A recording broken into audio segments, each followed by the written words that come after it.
Olá, pessoal! Completando então nossa série de vídeos sobre parto prematuro. Então, eu gostaria de falar um pouquinho, fazer um resuminho. Então, dizer que o maior fator de risco para parto prematuro é um parto prematuro numa gestação anterior e que a gente tem como reduzir a chance dessa paciente ter um parto prematuro quando a gente utiliza progesterona numa próxima gestação. Então, a gente começa a progesterona via vaginal a partir de 16 semanas e isso reduz a chance dessa paciente ter um novo parto prematuro. Além disso, a gente faz o rastreio universal com a medida de colo uterino. Se a paciente tem um colo uterino abaixo de 25 milímetros pelo ultrassom, a gente vai então iniciar também a progesterona. E hoje eu queria falar um pouquinho então sobre o que acontece se a paciente entrou em trabalho de parto prematuro. Tem o que fazer? A gente interrompe esse trabalho de parto? Como isso vai acontecer? Bom, então, quando a paciente começa a ter as contrações, começa a ter dilatação, na verdade o que vai importar pra gente na conduta é a idade gestacional. Então, se é uma gestação que tem entre 24 semanas e 34 semanas, o pulmãozinho desse bebê não está maduro ainda. Então, a gente precisa utilizar o famoso corticoide para a gente tentar amadurecer o pulmãozinho desse bebê para que ele nasça, quando ele nascer, ele tenha condições melhores, de sobrevida e de bem-estar.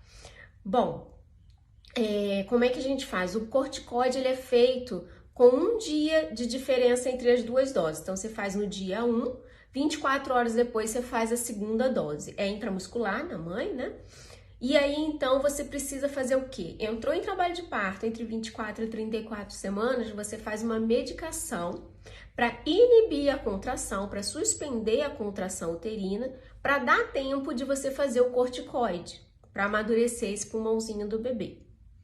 Às vezes, você não consegue, mesmo com o uso da medicação, para evitar a contração uterina, às vezes você não consegue suspender essas contrações e aí o parto vai evoluir. Quando a paciente tem mais de 34 semanas, não tem indicação de corticoide mais. Então, você não tem indicação de suspender as contrações. Esse parto vai acontecer.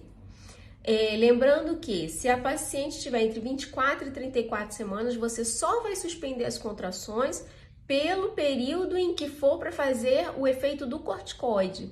Depois você vai suspender a medicação e quando você suspender, se for realmente um trabalho de parto prematuro verdadeiro, esse parto vai evoluir.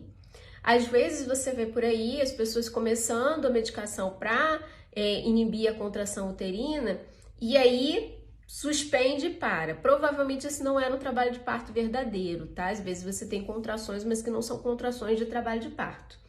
Existem as famosas contrações de Braxton Hicks, que são as contrações de saio do útero. Elas não têm regularidade e não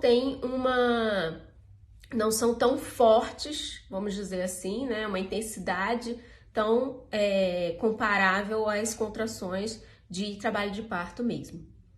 Bom, era isso que eu queria falar para vocês. Então, não existe como você suspender realmente um trabalho de parto prematuro verdadeiro. Você só faz mesmo a suspensão das contrações para poder dar tempo desse bebezinho amadurecer o pulmão com o uso materno do corticoide.